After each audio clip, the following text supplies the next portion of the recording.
Hey, it's Josiah. On today's episode, I was joined by Jackal and Alien, aka Stewie Griffin DJ, to discuss Anthony Weiner, and specifically the documentary following his 2013 mayoral campaign, Weiner. We go into the series of scandals that he got into after the events of the film and his current attempt to, for some godforsaken reason, return to politics again. This is a fun one, and I hope you enjoy it.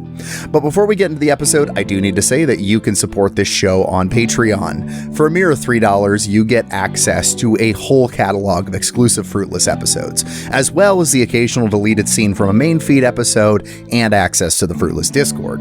Recent Patreon exclusive episodes have included a discussion of the show Common Side Effects with Jackal and James C. Liker, as well as the most recent installment of the Music Exchange, where Josh and I discussed Hot Fuss by The Killers alongside Blue Record by Baroness. If you're not quite ready to support the show on Patreon, consider leaving a review on Apple Podcasts. It helps out with the algorithm, and hey, I might read your review at the top of an episode.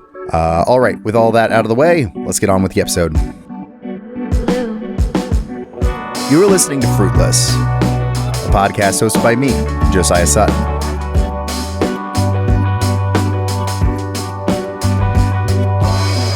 This is episode 64, Weiner Sucked.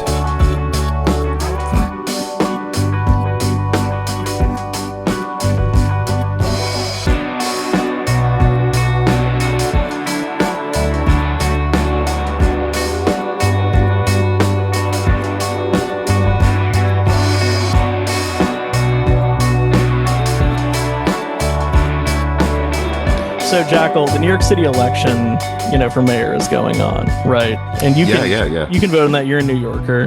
Yeah. And right now, it's a little up in the air. Even by the time that this goes to air, things might have changed, right? It's a developing situation. But it looks like Andrew Cuomo is in the lead for the Democratic primary. Yeah, so things are still subject to change. Sure. He's in the lead, but it's pretty close with Zoran. You could be pretty hopeful, while realistic. Sure. I'm just saying, in the situation where Cuomo wins the primary, it's presumably going to be a three-way race between him, Eric Adams, and Curtis Slua. Right. Yeah. I may live, generously 4.5 hours from New York. Right. But it's like foreigners have an ability to have an opinion about American foreign policy because it impacts them. All of us in the United States have to have an opinion about New York's politics. Right, you know what I mean? Right. Yeah. Because we are the greatest city in the world. I am on the campaign to elect Curtis Slua, mayor of New York. And let me just tell you, look, he's anti-kill shelters. He wants to make all animal shelters mandatory no-kill, which is literally true.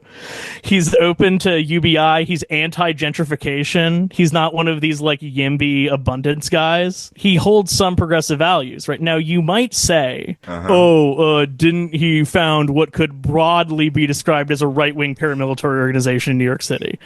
Yeah. That's a big one. Yeah. Sure. But he could be, the guy who's in charge of Syria now. He could be your Ahmed Ashar, right? Critical support for Asharah, is that what it is? I can't remember his name. Ahmed Asharah, is that his name? He could be your Ahmed Asharah, right?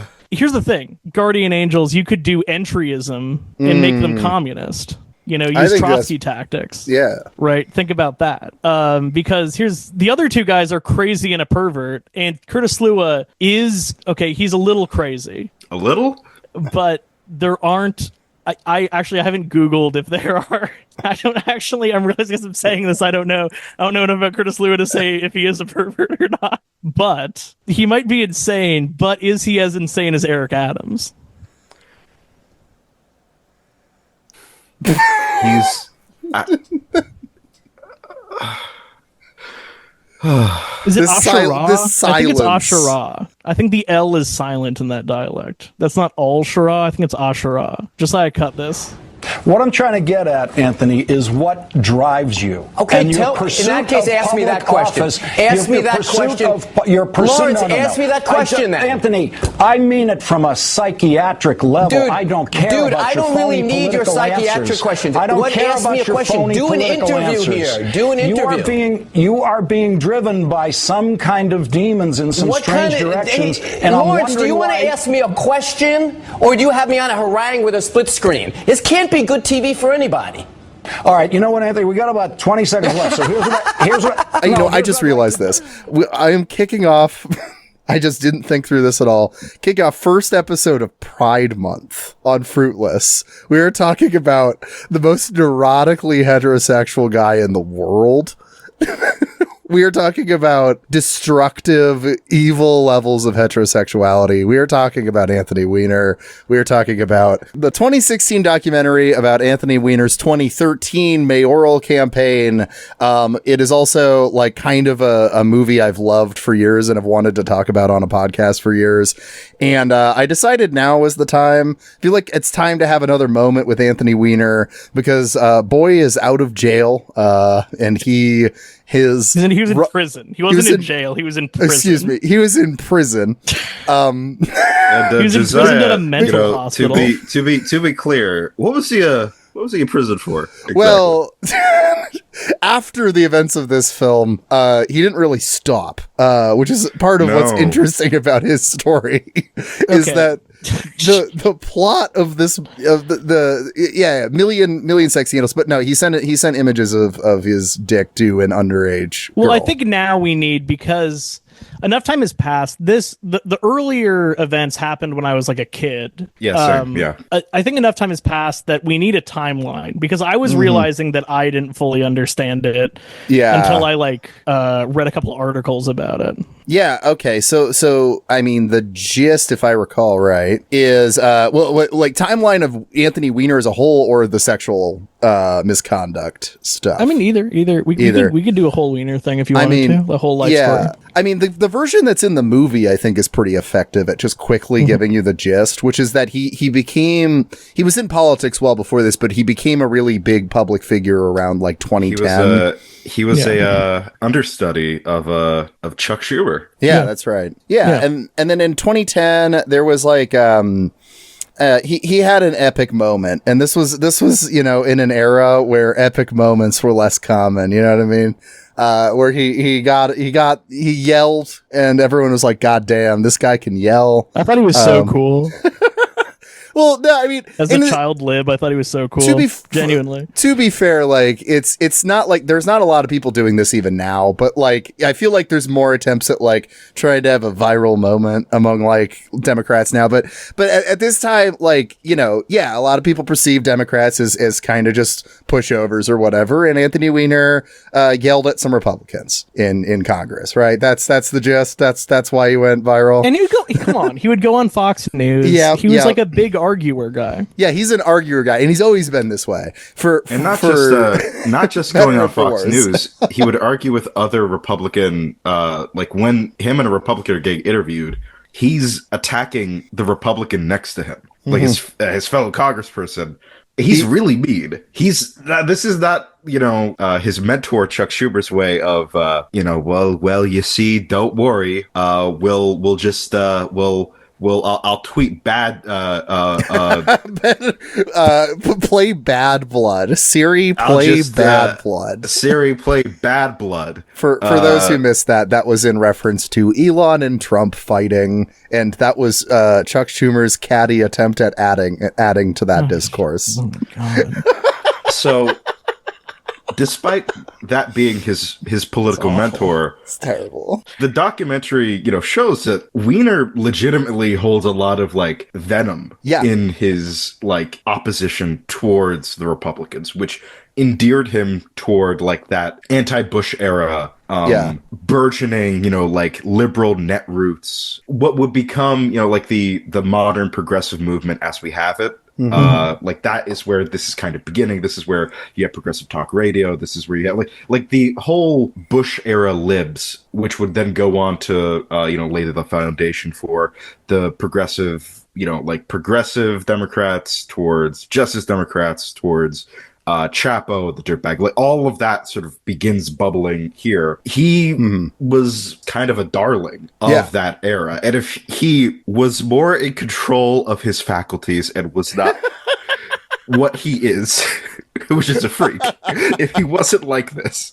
Yeah. No, like having a guy like this, having an argumentative asshole would have been awesome. Oh, absolutely. Okay, I'm glad that you said it, Alien, because that was like, there is a plausible alternate universe where Anthony Weiner successfully becomes president. Okay, well, this is the comparison that is in my head, was that he's kind of...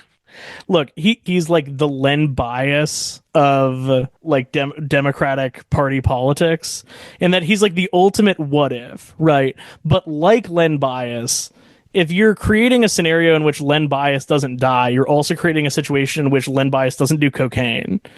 Right. If you're creating a scenario in which Weiner doesn't do like the incredibly long series of mistakes that he does over a period it's no of longer years, Weiner. It's no longer Anthony Weiner because it's so essential to his shit. You know?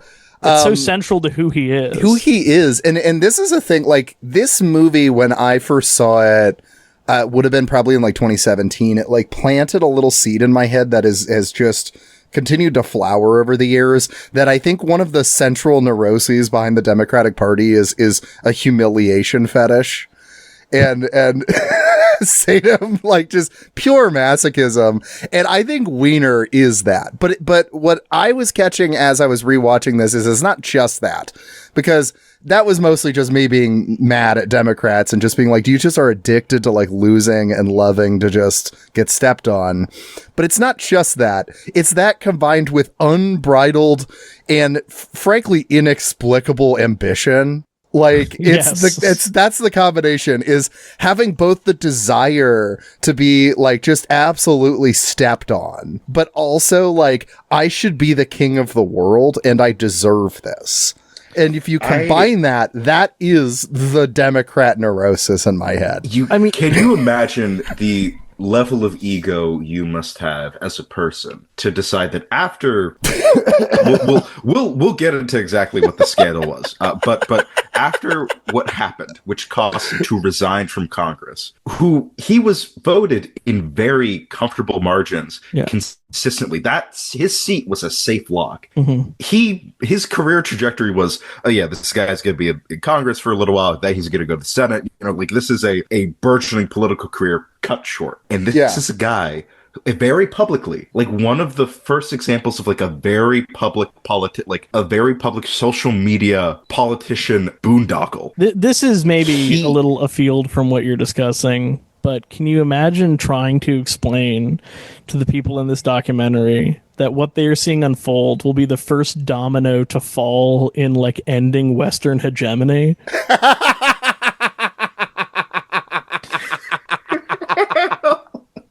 Things are being put into motion that you cannot understand. The ego you must have for all that to happen, and then you know what? I deserve this. I've done my apology tour. I've convinced my wife not to divorce me. For now, definitely for now. Although, man, that took a while to still happen. Do you know that finalized this year? Yeah, it finalized this year, right in time for. Well, she announced it was happening in 2016. Come on.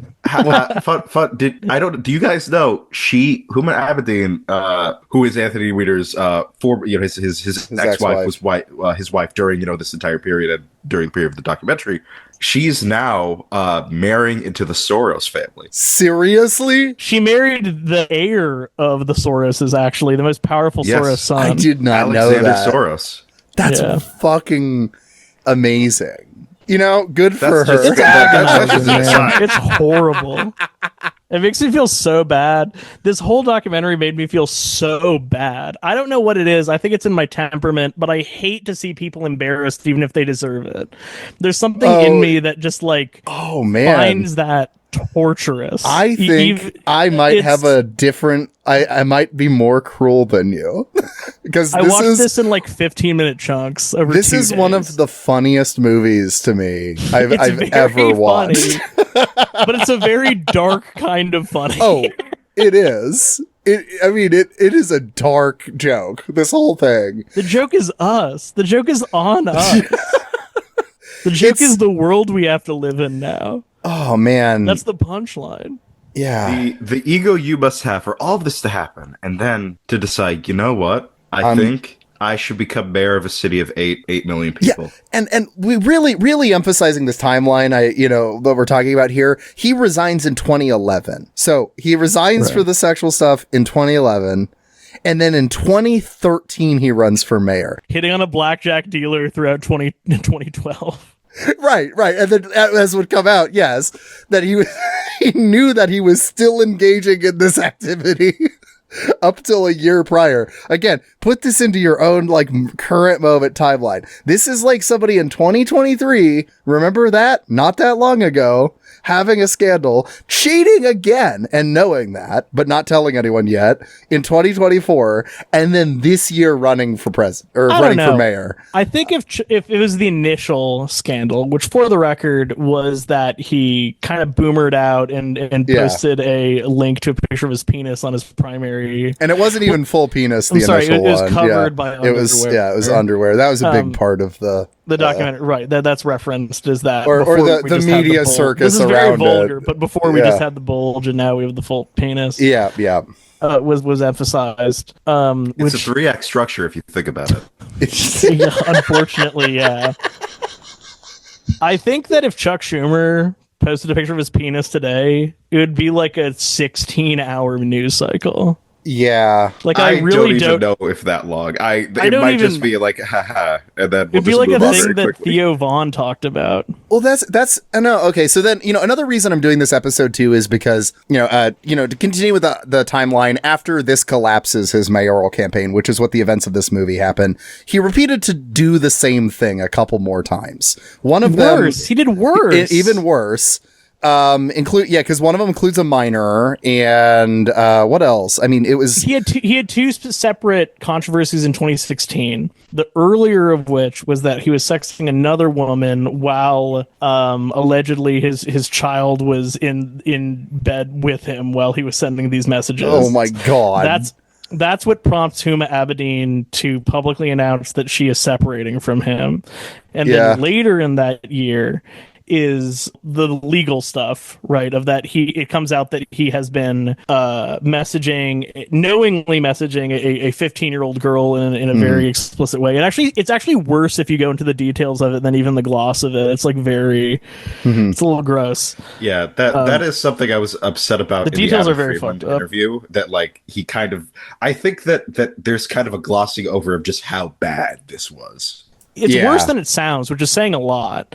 That is what prompts the FBI to seize his laptop. They find emails between him and Hillary Clinton on that laptop, and then the seizure of those emails is what prompts James Comey to open the second investigation into Hillary Clinton's email scandal right before the election, which results in Donald Trump becoming president. So he is the biggest liability you could possibly imagine. I hate to say it. I really hate to give Hillary Clinton any like a point there, but she absolutely was correct in saying allegedly it is said that she told Huma Abedin, who chaired her presidential campaign, the 2016 presidential campaign, she told her, you have to divorce your husband.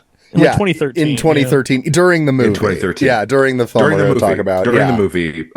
Because it was already clear at this point that, all right, so we're now officially in the second Obama administration. This is the end of it. Okay, what's next? And Hillary knew she was going to run in 26. It was obvious she was the only question, the establishment Democrat for 2016. I think the only question at that time was, is Biden going to run? Which then would have that's completely different, discussion about what would have happened if the establishment vote was split between Hillary and Biden. I don't want to think about any of these scenarios because it's like we're just in the worst timeline. If Biden wins, it's better in 2016. If Biden wins in 2016, it's better for the country. If Bernie wins, it's way better. Yeah. And like just every scenario, if Hillary wins, it's way better for the country. Well, this is every alternative scenario Weiner, is just the worst thing that could have happened. Anthony Weiner is so emblematic of politics in this way, because as a guy, he is a guy that consistently makes the most wrong choice every time. He's a living bad penny. And that's what everything's been. That's what everything's been for the last 15 years or more. It's just been the worst possible thing keeps happening out of all the options. But yes, so after the 2016 stuff, and yes, after he inadvertently caused Donald Trump to win the 2016 election, he ended up going to prison. Yeah, federal prison. And he's a sex offender, and he spent some time in prison, and then he got out of prison. And you know what halfway house. And you know what he decided to do as soon as he got out of he's out of prison now? He's running for city council, baby. He's doing it again. He waited a little bit. Okay, I think fine. He waited a couple years. He was running a countertop company in the meantime. He was running a countertop company, which then became a co-op. Cool. That's why he had to leave as he was originally CEO, but then he had to leave as CEO because it transitioned from being like a standard corporate company to a workers cooperative. I cannot help but think that had to be motivated in some way by who their boss was. That has sure. There has to be something there. I was like, I don't want this on record that that we're working for the company run by Anthony Weiner. That is going to be a bad look. So he's running for city council again, though. And then over the last couple weeks, the Adam Friedland Show put out a interview with him. Adam Friedland interviewed him. Patrick Bet-David. And Patrick Bet-David and The View. And so because of that, Weiner feels like he's in the air right now. There's Wieners in the air, and so also, I thought we should talk about it. In addition, it's good. In addition to his countertop company called Ice Stone, after he left, he has been working. He's been working for WABC Radio, which is a radio station in New York. It's a conservative talk radio station, right? Wait, he's been working for a conservative talk. I didn't actually know this. Yes, he's the token liberal on the radio on the show with Curtis Sliwa, who is running for Republican mayor of New York. One of the most regular politicians in New York City history. Nothing weird about him. Absolutely not. No, there is nothing. Definitely didn't try to create like an Ulster Unionist party in. Absolutely not. That's so cool. He did not form. He did not allegedly. He was not arrested with 4 other Guardian Angel organizers for anti-immigrant. None of that happened. No. He didn't admit to faking subway rescues in the 1980s for publicity. Absolutely not. No, all of that was real. All of that happened. Totally normal guy with nothing weird about him. Doesn't wear a red beret everywhere. Refuses to take it off. No. He said he was going to retire the red beret the last time he ran, didn't he? I don't believe him. I don't believe him either. He should keep it on. It's his signature at this point. It is the one thing that makes him that makes him interesting more than any other. And I'm glad that it is better that he is the Republican nominee because we could have any other more insane Republican nominees. That's the thing. So I Curtis, keep running, keep where you are. That is far better than any of your other more insane contemporaries deciding that they wanna take a jump at it. Can you imagine if during the debate, I was also thinking about this the other day, can you imagine if during the debate Curtis Sliwa was like, look, I'm anti-illegal immigration, but I've got to uphold the Constitution, like what this administration is doing isn't right, like right after Andrew Cuomo was like, well, maybe I'll work with that, like he's to the left of him. No, if Sliwa pivots to the left, I'm pro-trans. I'm anti-Israel. Maybe I'll have, but if he does that, he'll win. Yeah, that's probably true. He will, because genuinely, there's a split about Cuomo. Cuomo has name recognition, but he's also remembered as hey, you remember that corrupt guy that couldn't keep his hands to himself and let all of those people die in the nursing homes? Yeah, he's a piece of shit. He's also a Nepo baby. I don't know, whatever. Who cares, really? But like, a big part of why he's even still relevant is because Mario Cuomo's because of father. Yeah. Same with his brother, who is not a good, not a good anchorman, not a good interviewer. I also wrote in my notes because Chris Cuomo comes up in the documentary in archival footage. In my notes, I wrote down Chris Cuomo jump scare. Oh God. Yeah, he does just show up. Okay. It's cool you guys have your own Justin Trudeau. Yeah, that's true. That's awesome. But Shout somehow, out to at least as far as I know, they've never done blackface. But that's only as far as I know. It's not off the table. I mean, it's so Josiah, you're a big fan of this documentary specifically. Yeah. What is it about this doc? Because I was pretty impressed by it, but you seem very attached to it. Yeah, and I don't know. You've talked about this for a while. I think maybe it's just I saw it at a specific moment in my life too, that it was just like, oh, you can do this, like the amount of like clever editing and it not It not telling you exactly what to think, but just showing you shit and then juxtaposing things and letting you see exactly what it's trying to say is, I don't know. I really like it. And also the whole movie, I have a constant feeling of, I can't believe this footage exists, because I can't think of any other politician that would allow a movie like this to exist. But Anthony Weiner is a egomaniacal, narcissistic masochist, and so he just is excited to have people pointing cameras at him and is willing to let them document maybe the worst few weeks of his entire life up until this point. At the end of the documentary, spoilers, Anthony Weiner comes in at 4.9% of the vote. When he was pulling in the lead at the beginning. Yeah, this is the thing that I forgot was Weiner was kind of on track to maybe win. He was cooking. He was cooking. He was doing really well. Yeah. Yeah. If he wasn't Anthony Weiner, he probably would have won. Yeah, he would have. He would have, but he can't help himself. But at the end of the documentary, after this entire thing, after he does like a Mission Impossible style escape through a McDonald's, it's one of my favorite scenes in the whole movie. where to escape his former mistress. That girl rules, by the way. He never met her. His former digital mistress. Yeah, the woman that he was cheating on his wife with. His staff does like okay, all right, we're gonna go through. You and whom have to go out to the car, and then we're gonna cut through this McDonald's. Like this entire escape sequence. They call it Plan McDonald's. Plan McDonald's to escape Pineapple. Pineapple is in front of the office. I repeat, Pineapple's in front of the office. That's the code that they have for I think her name is Cynthia Leathers. Sydney Leathers. Sydney Leathers. And this was this orchestrated by Howard Stern? The movie greatly implies that. One thing about the Adam Friedland interview that's really funny if you watch the movie versus that is Adam totally just watched Weiner ahead of time and is intentionally bringing stuff up just to like reference the movie in ways that Weiner's not catching. One of those is he just brings up Howard Stern at one point.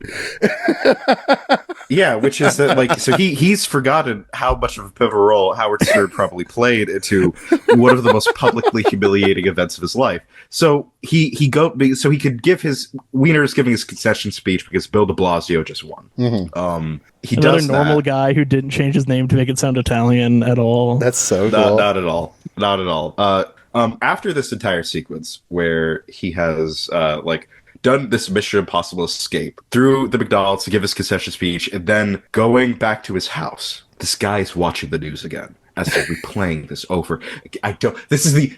He watches the news so much all the time, specifically like this.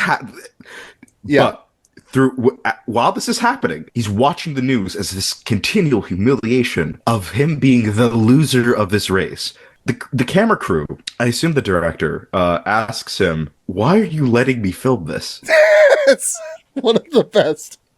moments. Because yeah, at this moment of the movie, at the very end, you're just like, why? Why did you let this? They've got like to really illustrate the scene for you. He's standing in front of the TV watching New York 1 as just this conga line of humiliation is going over and over and over again about Bill de Blasio won, Anthony Weiner, the sex pest lost, and Huma Abedin is in the background. They've got a pizza box. So I'm assuming that no one felt like cooking tonight.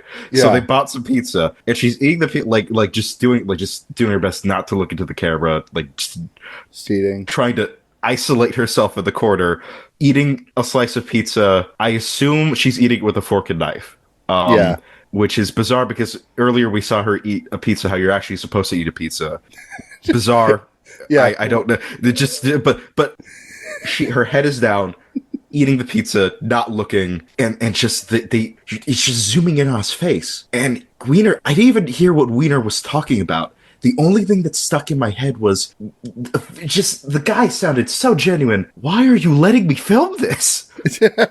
That's the whole movie. That's why I think I love this movie so much, is because I'm just, most of it just amazed it exists. And then yeah, there's just a number of really memorable scenes throughout this movie, like stuff that just constantly stick in my head. You know, kind of remind me of Mitt, the documentary about Mitt Romney. I've never watched that one. It's very good. Should I? Okay. Oh yeah, absolutely. I mean, it's interesting because it exposes the ways in which Mitt Romney is kind of deeply neurotic and also very self-aware. There's a part where I believe it's been a while since I've seen it, but I think it's after the second debate with Obama that's gone badly. Everyone else is talking about how to regroup, and he's just staring.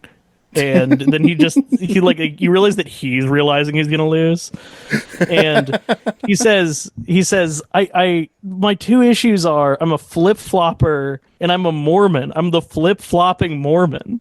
I can't do anything about that. He said, I can't get rid of the Mormon part because that would just be flip-flopping. So, okay, that's great. Why Weiner is cool is because there's a lot of moments like that in the movie where Weiner is just staring off looking fucked up. But there's no self-awareness. And you're waiting for him to be like, I'm going to lose. And then he's like, I got to try harder. And it's every time. And it's a very, very different movie that this constantly makes me think of. That this makes me think of is Free Solo. If you've ever seen that movie, have you ever seen that? It's a documentary about somebody doing free solo, rock climbing or whatever. Yeah. And he gets injured. He's obsessive and neurotic about it. I'm blanking on the name of the guy in that. But he's so obsessive and neurotic about it. You watch him get brutally injured multiple times, and his girlfriend hoping for just that he's gonna stop with this hobby now, and then he'll just be injured in whatever, being well, once I get healed back up, we'll try again. And it so much of the movie is just oh my God, he just won't let this go. He's just going to die. He's going to die if he just keeps trying to pursue this. This is that for politics. There's a scene in this movie where he's talking to his campaign manager. I think it's his campaign manager. Someone that someone in the campaign who's in charge of broadly polling. Yeah. He's talking to this guy, and he's trying as gently as possible until he just says, Anthony, you have no pathway to victory. Yeah. There's no way that you can win this primary. It's not going to happen. But Weiner doesn't. It's the campaign manager's solution to you have no pathway to victory is lose gracefully. Yeah. Right. And instead he decides to go on a float at the West Indies parade and yell out DJ Anthony Weiner on this fat ride tonight. And then he shouts, anybody here from Grenada? Anybody here from Trinidad? Anyone here from Jamaica? It's brutal, man. It's humiliating. There is at so many points in this documentary, I just wrote in my notes I don't know what to say. I don't know. How does his brain work? I think that the thing, Weiner's weird because he has some aspects of self-awareness and then a lot of not, but there's the line that stuck with me this watch through is he says, I think the same constitution that I have that made me do the dumb thing, sexting, scandal made it possible for me to weather this stuff without it gutting me. And that's where I get to the whole, like, I think he likes the humiliation aspect. Like, I think he's a bit aware of that. I don't know if he likes the humiliation. I think that I don't know. I think Jackal's right. I think it's ego. I think it's that, and I think it's also that he doesn't know what to do with himself if he doesn't do this. Like he says at the beginning, they ask him like why he's running, and he pretty explicitly says like, "Oh, well, you know, I fucked up this lifestyle for Huma, and so this is the quickest pathway." Is the exact phrase he uses. Yeah, back to that situation. No, and so. Yeah, I think that to him, he's approaching this as like when you fuck up with like a group of your friends and do something weird when you're drunk, and you've got to like kind of be like, wasn't that crazy? I know I'm a little wacky. Like he thinks that he can get out of it that way. Yeah, but the thing about it is that at first, it is working. At first he kind of can. No, he. This is the thing about this too. Is like, so I don't know if we had fully laid out that what happens in this is he's coming back from the first sexting scandal, and then a second one drops mid-campaign 4 weeks before election day. I was not ready for that to be. I thought that was going to be 2/3 of the way through the movie. They decided to put that as the end of the first act. Yeah, and once I saw there was an hour after that, I literally had to like pause the movie and get up and watch the rest of it the next day. I was like, I don't know if I can do this. This is really brutal. No, that's when things get good. This is the greatest log sketch of I Think You Should Leave I've ever seen. Honestly, yes, that's a great comparison point. I literally thought of Tim Robinson when I was watching this. Like he's so close to a Tim Robinson character. Jackal, you made the joke that you can repeat this if you want to. We can cut this. Jackal, you made the joke that he loves arguing with people and being extremely belligerent. And it's like he doesn't know there's like a big glowing weak spot on his back, like a boss in a video game. It's like he's not aware when because like there are multiple scenes of him being belligerent towards people, whether they deserve it or not. There's a situation where he gets in a confrontation with a guy at a pastry shop where oh my god, the most New York guy ever, a guy wearing a kippa who's doing Italian hands. That's one of the best. But then we hear something that I didn't know in his denigration about Anthony Weiner, about, you know, like he's a sex pest, he's this, is that. He says he's married to an Arab. Yes. During that argument, it cuts to the outside of the shop, and there's a guy who's watching who says, "I don't understand. Why doesn't he just walk away?" Yeah. Which you could say about so many things that happen in this movie. So many things that happen in this documentary. Even before, he did have to run for mayor. He could have stayed working at doing the typical post-politician thing. I work at consultancy firms. I work at NGOs. I work, for at private equity. I'm a lobbyist. All of that was open. But his wife is Huma Abedin. He can't do that. Just be like a house husband, man. Just do that. You don't have to. You don't. But that's not good enough for him. That's not good enough for anything else. Isn't good enough. He needs to also match his wife. He has to also they have to be this political power couple. Yeah, absolutely. I mean, well, and that's we should talk about Huma a bit here, because she, has this promising career in politics, and just that he personally ruins over a series of years. Ruins. Yep. And don't get me wrong, it's not like I like the politics that Huma represents. She's a Hillary Clinton type Democrat, but I mean, it's hard not to be sympathetic to her in this movie, because he is constantly putting her down, even in his celebrations of her in the beginning, where he keeps being like, man, she should be the one running.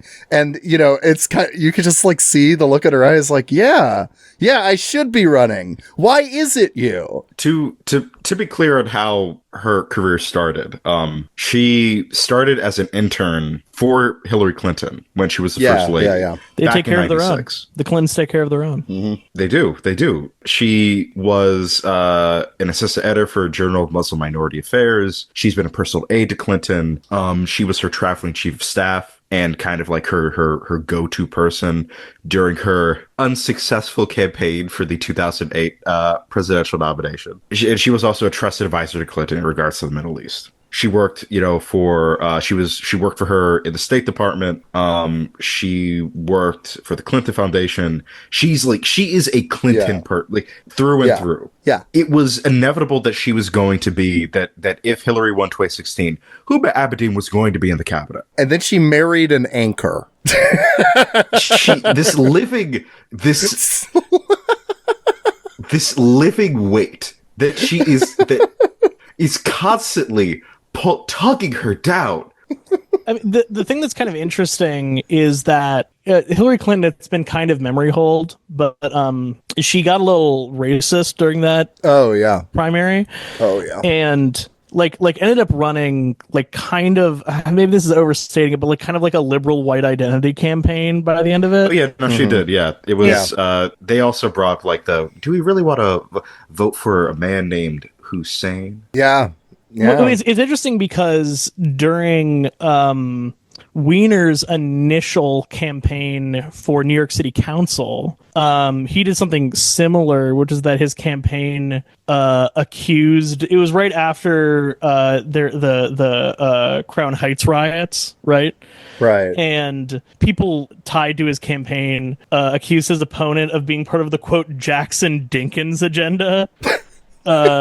Just being like she's anti-white essentially. So to be clear, I believe when referring to Jackson, he's referring to Jesse Jackson. Yeah, Jesse Jackson. And Dinkins there is referring to David Dinkins, the first black mayor of New York. Yeah. Jesse Jackson did say some regrettable things in that. Yes, he did. Yes, he did. But the way that he's framing it is pretty racialized. Well, I mean, when you say somebody's like they're pushing the Farrakhan agenda, that's racialized. Even though Farrakhan said a bunch of fucking terrible things. Of course, we know what they're talking about. Yeah, we know what you mean. It's there are particular ways of talking about the racial attitudes of a Farrakhan without you making it sound like, well, yeah, this is just real racist, man. Yeah.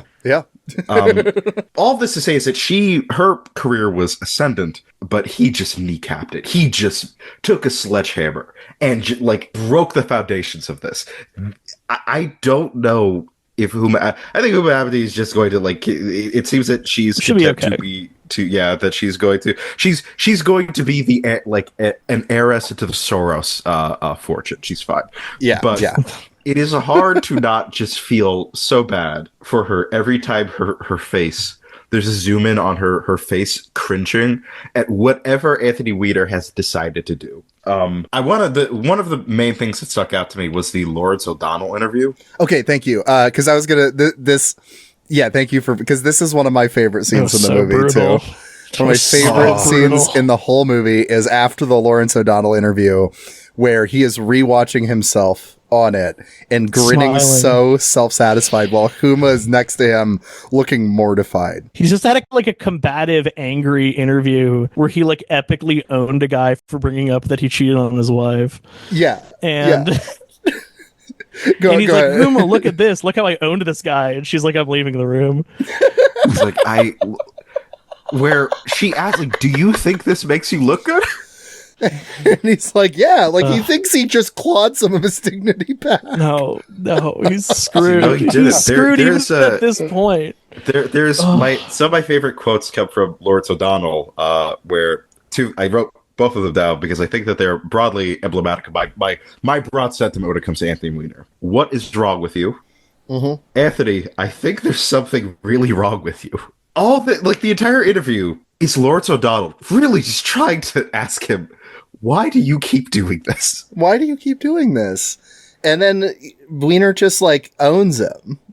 Quotes, heavy quotes. Just owns him. Just does the shtick he does on Fox News. He just owns somebody for the very question you're asking. He's doing this on a very friendly day. He's doing this on Lawrence O'Donnell's show on MSNBC. And oh man, I love how this is shot too, because they make such good use of behind the scenes kind of stuff. So when it's showing him, it cuts back and forth between him actually on MSNBC and it showing the two panels or whatever to cutting to because he's recording. Lawrence O'Donnell's in Washington and he is recording his interview from the New York studio. Yeah, so then cutting to him in this quiet New York studio yelling at nobody. It's so good. It's so funny. It's so brutal. You realize he has no idea how he looks.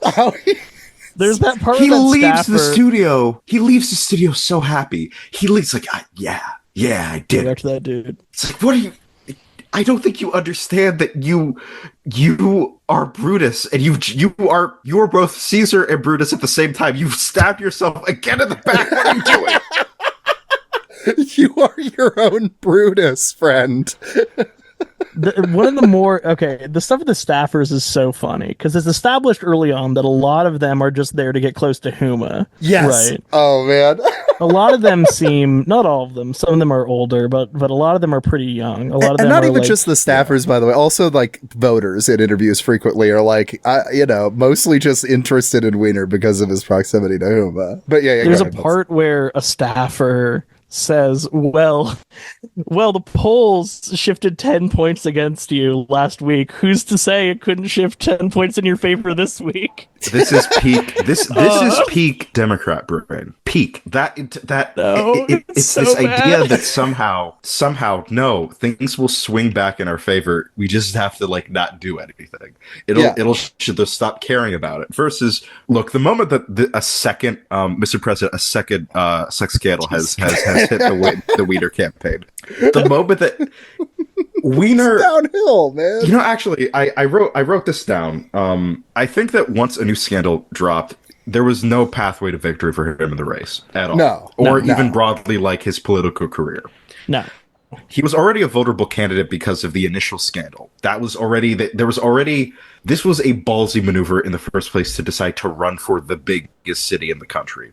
When you have this kind of scandal, but initially it was working. He appeared in a magazine. I'm a completely different person. We've worked things out. We've got a kid now. And it was working. People were listening to him. And to be fair to him, there were some policy positions that he was pushing for the city that would have been good, that did sound legitimate, like that they were good ideas. Single payer. There was legitimately some good ideas that he was, and he also was showing that no, like I'm not just gonna, if someone is saying like, oh, we have, that's the issue, there's too many libs or whatever, he also fights back. Mm-hmm. Things were starting to look pretty okay, but it's the fact that the moment that there's a second scandal of this, if it was a different scandal, if he didn't keep going with this, if it was like there's like campaign finance issues or something like that, sure. I don't think that it would have hit him as hard as this. I think that there would have been campaigns of same thing. After having said that, I turned around and I didn't do it. No, it's the China syndrome. He's fucked from the beginning. It's that kind of story. Yeah. Like, he can't, okay. He handles the first scandal so badly he initially says he was hacked. And then he's like, they ask him like, well, is that your dick? And then he's like, I don't know. And they're like, what do you mean you don't know? They're like, do you own that underwear? Like, what do you... And then he's like, did you take the picture? Okay, it was me, but I'm not going to resign. Okay, I have a direct quote from him here. He could not say with certitude that the photo was not of him. He suggested that it might be doctored. Maybe it did start being a photo of mine. Now it looks something different, or maybe it's from another account. No. That's so bad, man. He could have said, but he wouldn't have because he's an idiot. He could have said my phone was hacked or stolen or something, and that was taken in private. Yeah. But therefore it is a picture. It is a picture of me, but I didn't post it because my cell phone was There's so many things he could have said. Right, but part of why he didn't have the script going here, he had no coherent strategy. He didn't have a script for how to deal with this at all because and I'm gonna make the cliche point, but it is still worthwhile. This was like the first really big one like this, of like a somebody fucking up on this digital platform. With some sort of embarrassing sexual thing, which again, like I think we had said, and like this comes up in the Adam Friedland interview, is like I don't know if this story would have been as big of a deal now. It just like there's so many like stories like this. No, but that's because the bar has been lowered. It's been lowered a lot. But he was part of lowering the bar. He was part of it, right? But like at the time, it was the first one, and so it represented a lot of like, oh shit, a politician can like fuck up and completely ruin their campaign or like ruin their career in politics. Yeah, by posting, by accidentally fucking up a post, whatever. The social media aspect was new, certainly, but like we had things before, like for example, like Barney Frank, right? I mean, sure, there were sex scandals prior to this. No, I'm not saying that. Okay, look, Barney Frank had like a very embarrassing sex scandal happened where it was revealed A, that he was gay, and B, that he was hiring male prostitutes. And this came out because C, he had such a positive relationship with one of those male prostitutes that one of those male prostitutes asked him to deal with his parking tickets because he had a lot of parking tickets in Boston. It's really hard to park in Boston. And Barney Frank tried to deal with this guy's parking tickets. And they were like, hey, like, what is up with this like male sex worker that you're trying to get his parking tickets expunged? And what happened? He's just a really good friend of mine. That's it. He's just we're really good friends. He kind of just came in and said, am I gay? Yes. Do I hire male prostitutes? Yes. Deal with it. And then just ran again and then won. Yeah. I think you could probably get away with this stuff, but I don't know. I think the Twitter angle played a huge role. It was too personally embarrassing. It also fit into the Bill Clinton script too. Like Republicans lumped onto it really fast because it's just like, oh, we know how to do this kind of thing. This is just Clinton in the 90s again. Tweeting out a picture of your package is too funny. It's also really his funny. Name is Weiner. He's right to say he keeps saying, "Oh, it's just because my name is Weiner." Yes. It's funny. Your name is Weiner. This is me, Anthony. You have decided to do something that directly relates to your last name. The thing that you are known, a name that people, regardless of whoever says it, even if they have the most deferential respect to you, is laughing a little bit. Just like Weiner. Right. And New York Post is so legendary. That's the only reactionary newspaper that's going to be allowed to exist after the revolution. Is that because we need them to keep doing the headlines. Weiner exposed. Weiner sticks out. Oh, my favorite was Obama beats Weiner is my favorite when Obama tells him to resign. It's too perfect. No, but in the movie I think is so it's so funny. Choosing to open with that Marshall McLuhan quote. The name of a man is a numbing blow from which he never recovers.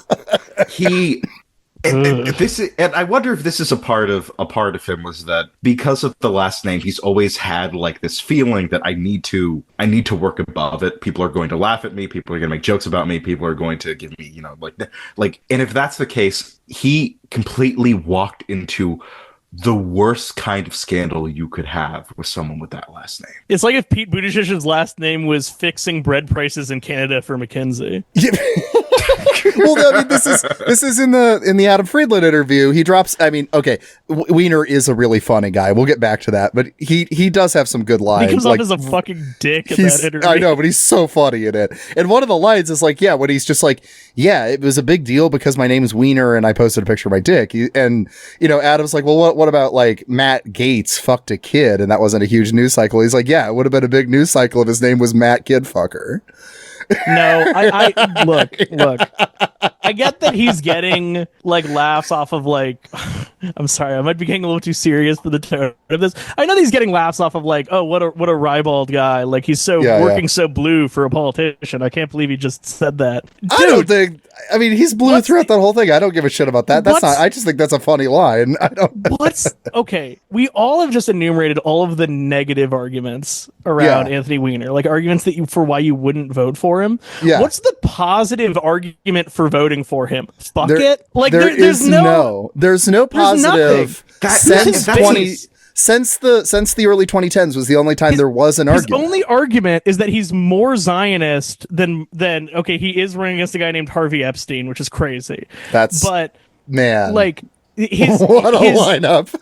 his main argument that I can think of, not as stated. As stated, he's like, I'm good at arguing, right? Yeah. Is that he's good at arguing, but in terms of like an actual base, he is more Zionist than Harvey Epstein. It's but what is his voting base at the end of that? Like Destiny viewers? Like there's not. Yeah. No, there's nobody. There's nobody because he doesn't represent any. He is an establishment. Might win, is the thing that's crazy. If he gets that AIPAC money, he might win. This is the thing about Weiner that he is an establishment. I don't think he's going to. He's a fucking establishment establishment Democrat through and through, but masquerades as an outsider. But he's an establishment Democrat who no one in the establishment wants. And I think they don't like him because I think he just reflects all of the worst and most negative aspects of what a Democratic politician is. He's Mr. Liability. Yes. He's gonna do it again. Okay? Can we just say the elephant in the room? He's gonna do it again. He's not gonna stop. I think the only thing that he has going for him. He's already done it again. He probably has. The only thing is doing it right now. Right as we speak, he's doing it right now. He's doing it right now, but he's divorced. He did it 4 times. He got caught 4 times and didn't stop. Is he stopping on number 4? No. Maybe after jail, or like prison, to be fair. Like that might be finally the wake-up call. Yeah, the Patrick Bet-David interview opens with him just reading his charges into the microphone. They're like, good on you, Patrick. I mean, in all fairness, Patrick Bet-David just says like a whole bunch of fucking nonsense the rest of the interview and is like, oh, yeah. Because Patrick Bet-David's a fucking idiot. But right, that is like, I'm like, that's how every interview with him should start. Is, by the way, yeah. He is a registered sex offender in the state of New York. Yeah, no, that's fair. That's fair.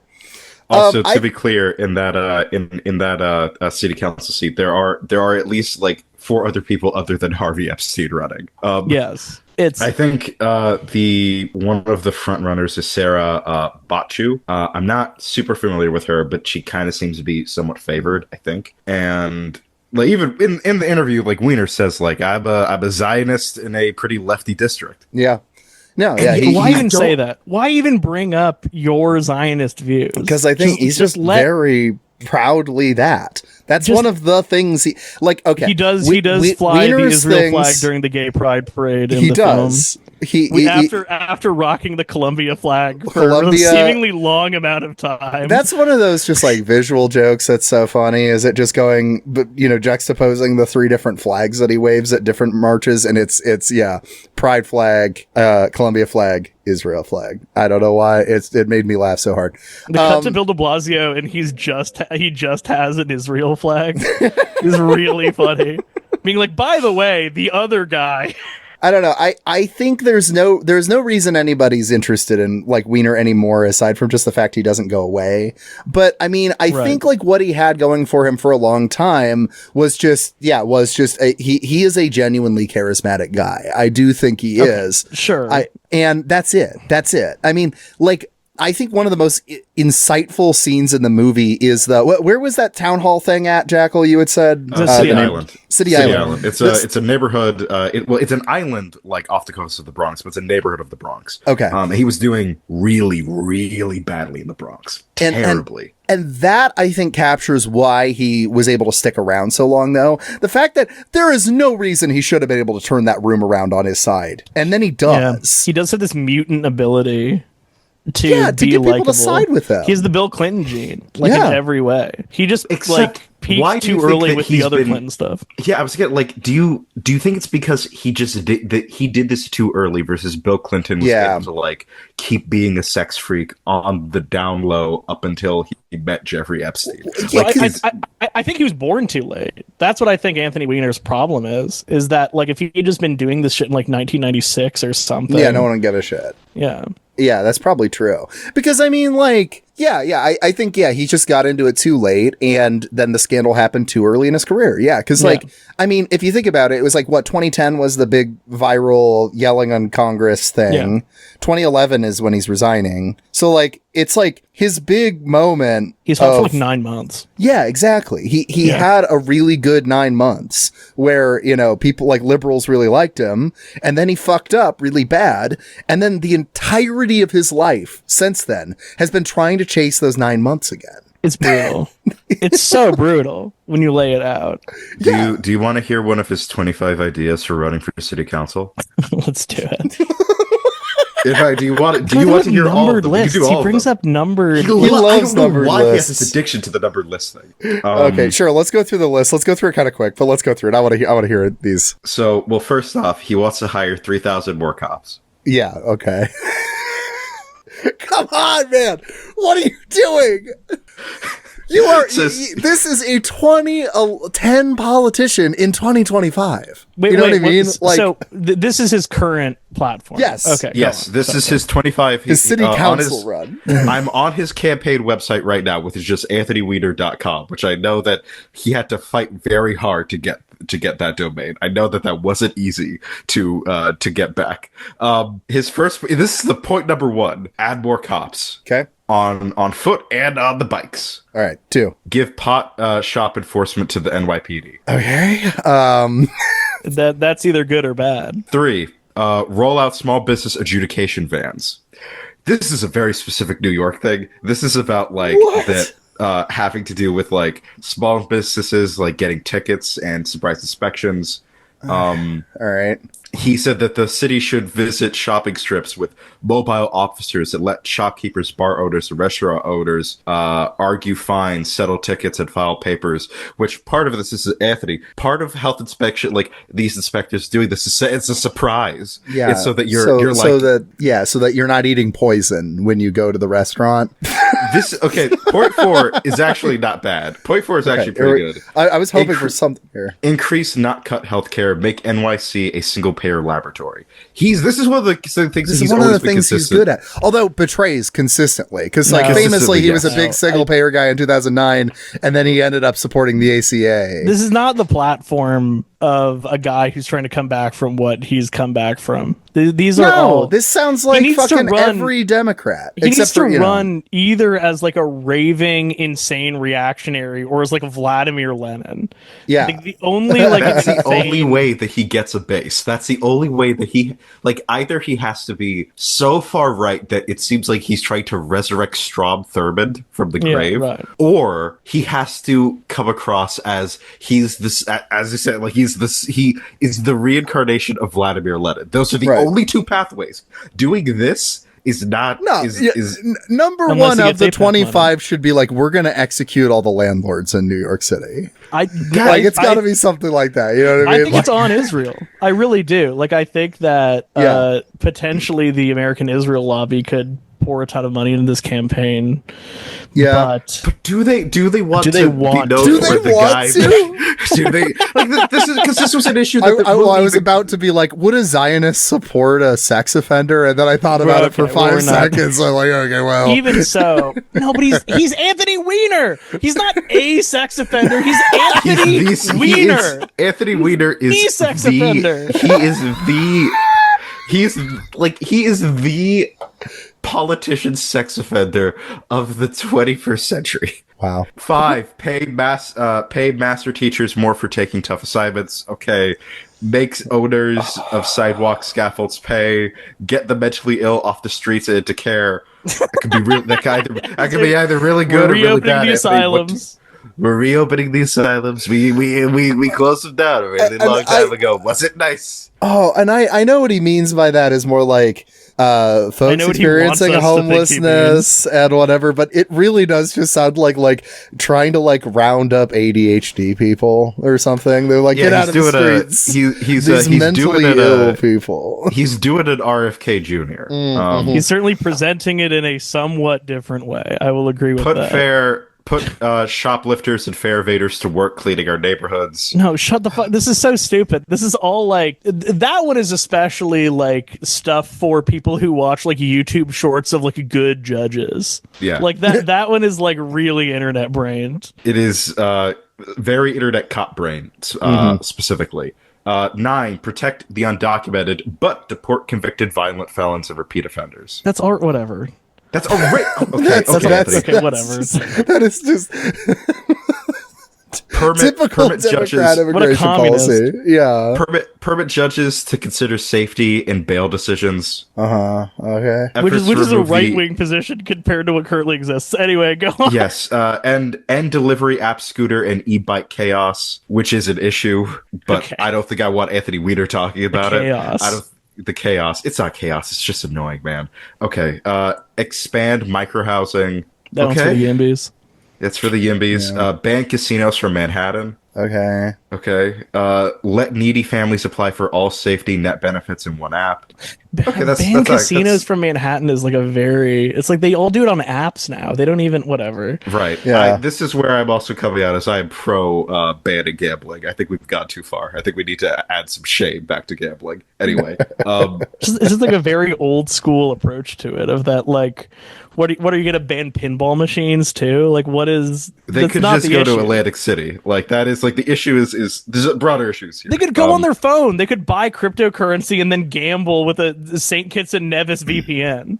This is such an old... do anything. This is such an old campaign. You know what I mean? Like, yeah, because if you wanted to go after gambling, you would be going after sports betting, right? Like, that's what it is. That's what's interesting for Adam Friedland interviewing him, was him asking, like, so where does the Democratic Party go from here? Anthony Weiner is not the guy to ask about that, because Anthony Weiner is stuck in a old Democratic Party that didn't even work for, like, this is pre-2016 Democratic It didn't even work at the time. It didn't even work at the time. He is stuck in the era of politics that, you know, Adam then says, you know, you understand this, like, made a whole generation of people politically jaded, right? my favorite part of that, the party's my favorite part of that interview is when which in general, to be honest, I think Adam Friedland's kind of softballing him. Oh yeah, which is a problem I have with like a lot of his more political interviews, is that it feels like he's trying too hard to come off as like a nice guy and like go into anecdotes about people that he's met. Yeah. He did it even when he did the Ro Khanna interview. He didn't go into Ro Khanna like, "Hey man, why does your family own so much stock in Palantir?" That's really weird. Like obvious stuff. Like he doesn't get into it. Yeah, but like in that interview, Adam tries to bring up something about like the Bush era, and Weiner says like, "Oh, well, I did my best work in the Bush era, but the Bush era has been largely forgotten." And which means that Anthony Weiner is targeting a period in his political career that is like 2.5 years long. Yeah, no, that's totally, because if he's like the Bush era is forgotten, but what everybody might like remember, I guess, is the early 2010s. Like, are you serious, man? Like that is you're like I think he thinks that the only politically relevant period of time in American politics for the era that we're in right now is the Obama era. That is like, that's not it. No, that's not true either. That's not true. If you want to talk, like, but he doesn't. If anything, the Bush era is more relevant than the Obama era in terms of what's currently going on. Honestly, Point 15. End the sales tax for pet food. Okay, man. Stop it! He's so annoying. I hate this guy. Install delivery hubs. He's such a dickhead. Install. This one's pretty good. I guess install delivery hubs in public housing. Sure. That's a good idea. That's not terrible. Give liquor license approval to City Hall. Okay. Which is good or bad. That's either good or bad. I don't know enough about that. It's a little too parochial for me. This has to do with that. Like, I think that liquor licenses are technically handed down from Albany. Oh, okay. Rather than New York. Some of these things are like weird micro targeting, or like aiming at like 15 people. And these are totally like fine things to like work on when you're in a city council, in city council. But this is not your like theses to save New York City. You know, like after you return this is not what you run on. You don't run on this shit. You know, this is just stuff you work on once you're already in, right? Like, this is technocratic shit no one really cares about, aside from like people who own liquor stores in New York City. Point 18. Give full control of schools to the mayor. Okay. No, that's a bad idea. Which also, he's saying this while Eric Adams is still the mayor of New York, and Cuomo, don't do that. Though I think that him and Cuomo, as fellow sex pests, probably would have a lot to talk about. They're gonna cut out the Armenian genocide from the textbooks. No, I was reading, my the new textbook in for U.S. history, and there's an entire section here about how wonderful of an ally Turkey's been to the United States. Yeah, right. This is very strange. There's an interesting thing about Malcolm X's speeches that he gave in Central Park sometime around the mid 1970s or early 80s. Pass an oligarch tax. This is a bizarre commonality he has with the Zoran campaign. They have the same. They both want to pass the same kind of. So that okay. I will get. This is one really good thing in his campaign. It's the thing that he's not. Of course, it's the thing that he's not going to do. Yeah. Yes, like, it is point. That's the token thing. 19. If we end up in a world where Zoran Mamdani becomes mayor of New York and Weiner becomes a city council, he's not going to work with Mamdani. He's not that's not going to happen. They're not even going to work. Like he's not going to work with him on this. Next, reclaim half of the Trump tax cut for the richest 1%. So going after them for taxes. Yeah. Okay, that's pretty good. That's fine. That's good. Yeah. Launch a public-private Marshall Plan for. Stop doing the public-private thing. Oh my God. The Marshall Plan. A Marshall Plan for New York. What? Since what? He wants to do a public for public housing to build versus. Why do you say a Marshall Plan? That's such a weird tick that so many Democratic politicians have. Is the Marshall Plan? It's also weird to me every time because it's like that's like a specific like cleaning up after catastrophe kind of thing that happened, right? Like for sure. I mean, good for the Netherlands, I guess. Give the city control of the MTA. Isn't this another state-city thing? Yes, this is another state-city thing with that gets into another broad wonky thing about MT, which is kind of relevant to like New York politics. So I'm not going to begrudge him on having a position on this. That's not unusual. I know there's been conflicts regarding that. Come on, I pay attention. I know there's been conflicts between the governor and the city government about that. Elliot, I know you do. We live on the same coast, but Josiah is a Midwestern yokel who does not understand the ways. He's a flyover soccer fan. He doesn't understand. He's a would-be coastal elite. Josiah is I'm not even wearing a soccer hat today. I am wearing a Cubs hat. I'm wearing a fucking baseball hat right now, and you're still going after me for liking fucking 10 hours driving away. Whoa! Oh no, we're not starting this. Iowa. That is the baseball team everyone in Iowa likes for the most part. Is either the Twins or the Cubs. And mostly the Cubs because no, fuck off. There's the Iowa. The Iowa Cubs are a thing. Point 23. Eliminate 5% in waste every year, which is just a meaningless. Looking towards. Yeah. Which I would ask you, how can you do this when you're also giving the NYPD more money? Double the capacity for New Yorkers with mental health needs and addiction. That's pretty good. Okay. All right. I think that you could be a little bit more. No, that's just going to be another thing where it's shuffling off homeless people into being off the street and away from people's eyes. Can you guess what his last point is? As a city councilman, clean up the streets. His final point is one day a real rain's going to wash away all the scum from this city. That's right. It just goes full truth. It's just it is just the entirety of it's the script of Taxi Drivers. Just the script of Taxi Driver. Josiah, can you give me a guess? What is his last point? Oh, is it Israel related? Yes, it is. Fuck yeah. Read the hostages. Combating anti-Semitism and other hate with NYPD intel. Yeah. Now this one I will read you in full because using the NYPD to combat anti-Semitism. The least anti-Semitic. Jesus Christ. Okay, so I will read this full thing for you because I think I need to. Anti-Semitism is up 200% since October. We've all seen this data. That? How do you quantify that? No, it's the ADL number. That's what he's using. Right. 44% of all hate crimes reported in the last year have been directed at Jews. While it is hard to anticipate or prevent all such crimes, many are organized and even promoted on the dark web. The dark web?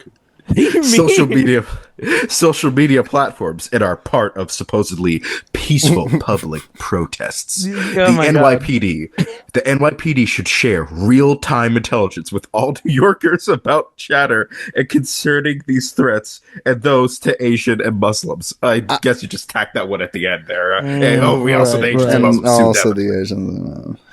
Right, only by shining a bright light on these dark corners of society will people of good faith be able to anticipate violence and stand up against this. Yeah, Weiner sucks, dude. He sucks. Awful. Another New York Post headline: Weiner sucks. That's good. Or it would be in past tense. It would be Weiner sucked. Yeah. Then it could be. There we go. Yeah. No, I don't know. Can I talk about in the credits of this movie? We're jumping all around, so I think this is fine. Yeah, fuck, whatever. in the credits of this movie, watch the documentary. It's good. It's really good. They briefly show him on a panel with John Waters, which is that. That's where he belongs. Is in the new John Waters movie. No. So this is something I going back to Bill Clinton, say Bill Clinton Weiner, pardoned Patty Hearst. That's true. Weiner's charisma and stuff like that, as we talked about, to me, more and more, just I see an alternate timeline that Weiner is so much happier if he just became a comedian. Like the amount of the fucking Rodney Dangerfield jokes he knows off the top of his head and shit like that. Like that's what he likes. It's obvious that's what he likes. He likes to get a crowd on his side. I love when he is talking. He's mad at that one staffer. It's not stupid. It's not stupid. Who was his communications manager. That scene is great. That scene is so great because he gives a couple Rodney jokes and everybody kind of laughs at them or whatever. And then the last one he does is one, I don't remember the exact joke, but it's a reference to cheating on his wife. It is a Rodney joke about cheating on your wife, and then no one laughs. Can I talk about the sandwich? Yeah, talk about the sandwich. Okay. For viewers who do not know, when we initially came onto the call, I told Josiah and Alien that I wrote a paragraph about the sandwich. And the sandwich is a scene when things are at going to shit on election night. This is election day. This is, I think it's on election day. It's when they're, I think, about to plan how to get into their venue while avoiding, what's her name? Is it Sydney Leathers? Sydney Leathers. Yeah, thank you. Because someone who would be my friend, by the way. Like I have female friends who are not dissimilar from Sydney Leathers. She's really, she comes across as very cool in this documentary, I gotta say. And their code name, and I wrote this out in my notes, is why are they calling her Pineapple? What is the origin for that for this code name? But so Weiner is in he's playing in the park with his son, right? Huma Abedin is not being seen with him, and his this aide, part of the movie, just avoiding him. his aide, his personal aide, Andrew No, I think is his name. Mm-hmm. Who's comes hot, by the way. Thank you, Alien. Thank you, Alien.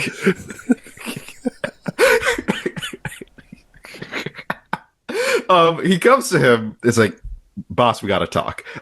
Pineapple is at the office. It's like, what are you having a stroke? That is the code word for she's there. She's with press. She's not leaving. And they have this entire back and forth. Weiner has this insane idea about campaign staff coming out with signs to counteract her, which is the worst idea I've ever heard. There's a funny moment. I just want to say there's a funny moment earlier where No is like, Pineapple is at the office, and then you get the sense that Anthony Weiner doesn't know the code name. He's like, what? And he's like, Sydney Leathers. There was Sydney Leathers. Like, oh fuck. So this is coming from that he has to know that he's going to lose this election. This is the this is if he knows. I don't know if he knows at this point. I think everyone else around him they have to know. Yeah. Huma Abedin definitely knows. Yeah. I think he still thinks he has a shot. I don't know how. I don't know where that came from, but he thinks that he has a legitimate shot at still winning this thing. But that is the chink in his armor is, oh God, oh no, she's there, and she's gonna be there until election night finishes. Yeah. So he is in the car with his personal assistant, the camera crew, and he's got, I don't think it's not a pulled pork sandwich because he keeps kosher. So it's probably some kind of brisket sandwich, right? It's a barbecue brisket sandwich with curly fries in a hoagie bun with no vegetables. I wrote very detailed notes about this in a plastic container, which is unusual because if you got this from a deli or a bodega, they would have wrapped it, but he did. It's not wrapped. It's in a plastic container. So I would guess that he had to get this from some other kind of restaurant, right? Yeah, or maybe it differs, from place to place, but usually they roll it in paper.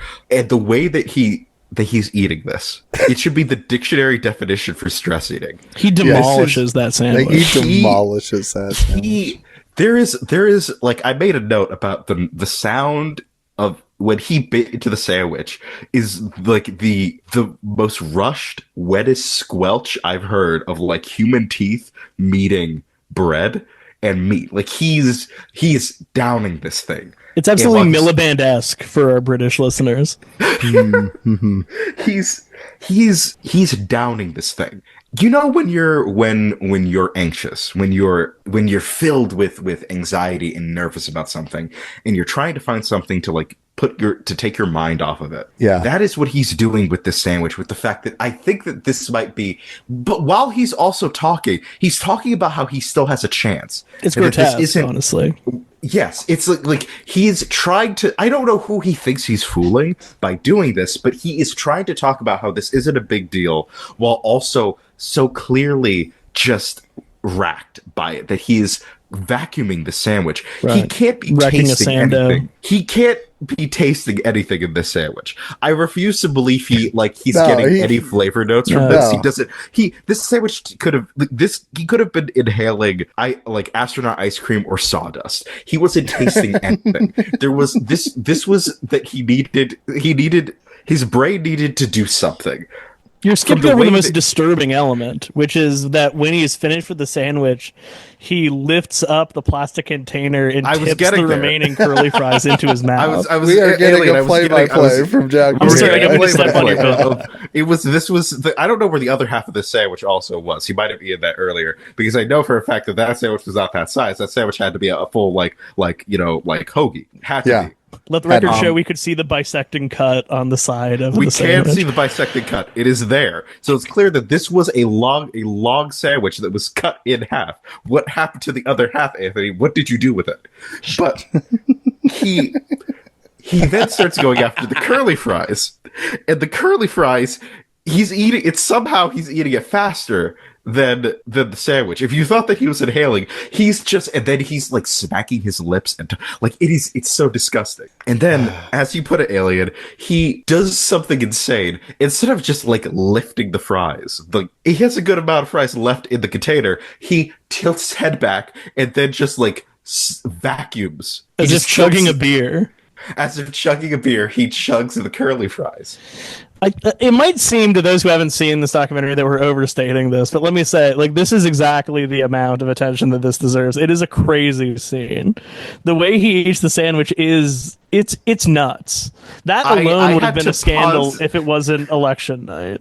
I had to pause this, write all of this down, and then go back. It's upsetting. Because I was like, I couldn't, but this is I've seen politicians eat food bizarrely. My favorite picture is of I think it's John Kerry eating a hot dog. Oh yeah, classics. It's a lot of those brought to you by the Iowa State Fair, folks. Yes, the corn dogs. So if you ever want to see, I love Iowa for the fact that it forces all of its the nation's respected politicians to prove they can eat. To prove that they can eat, and all of them seem to fail. None of them seem to actually be able to eat like a human being. Even bizarrely, I think the only one who's eaten like a normal person is Jamie Pritzker. That's the only one who's I've seen eat like a Chicago hot dog. It's like, okay, no, I can buy that you actually can eat this. Well, that's like no a shock. human being. That's no shock. Come on. Okay, all right. I know that this might seem that we have spent too much time on the consumption of a sandwich. And maybe I have. Maybe I wasted too much time writing a paragraph about a sandwich. Quite possible. However, I think that this is emblematic of the fact that he is so clearly stress eating while also saying it's not over and giving all this is, who are you fooling, man? Himself. That's who he's fooling, is himself. That's it at the end of the day. Yeah. Yeah. But he has to be aware. I wrote down so many Josiah things. has changed his background picture to him devouring the sando. That's okay.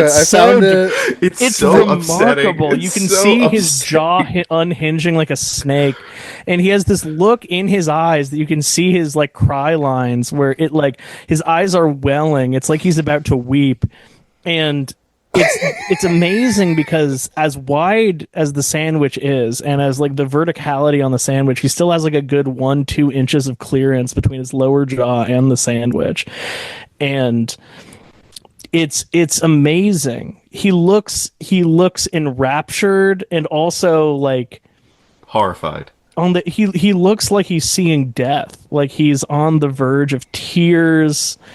It's so disturbing. This is going to be the thumbnail for the episode, just so everyone knows. That's so many visible veins, and like his vascularity is so clear. It's like he just got a pump at a gym, but it's only for his face. Exactly. Like his face looks so strange throughout this entire documentary. That's a separate. The way that he eats the sandwich. We haven't even called him ugly this whole episode. I'm proud of us. We somehow the way that he's unhinging his jaw like a xenomorph.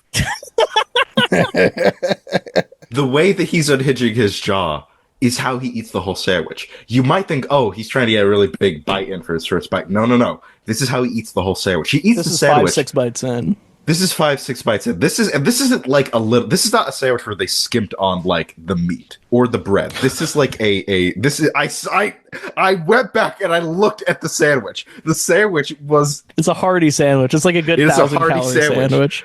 And the way that he's eating this is like he's eating potato chips. He is not paying any, like, it doesn't matter to him, the actual fact that this is a made with bread that is, very dense, or with like a calorie dense meat with barbecue. Like, none of that matters to him. What matters is that I need to focus on something else other than the fact that my life is collapsing around me. Right. He's dissociated from his body entirely. Like, and then when you if you look at like his like it's so, he has a fascinating face. He looks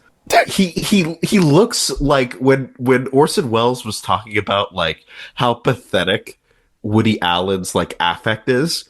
This is like if you took Woody Allen's like pathetic woe is me affect and made that into a US politician while devouring a sandwich with pure anger.